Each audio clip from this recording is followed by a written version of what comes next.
Hello aspirants, welcome to study tips core official. আজকে করব PSC clerkship practice set 7। One Indian girl বইটিকে লেখেন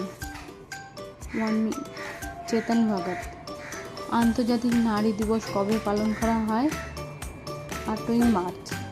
rugby ফুটবলের একটি দলে কতজন খেলোয়াড় থাকে? 15 জন। ভারতের কোথায় গান্ধীজি প্রথম সত্যাগ্রহ আন্দোলন শুরু করেন? চম্পারণ। যুদ্ধক্ষেত্রে বাবর তুলুকমা কৌশলে কোন অস্ত্রটি ব্যবহার করেন? কামান। প্রথম কমনওয়েলথ গেমস কবে অনুষ্ঠিত হয়েছিল? 1930।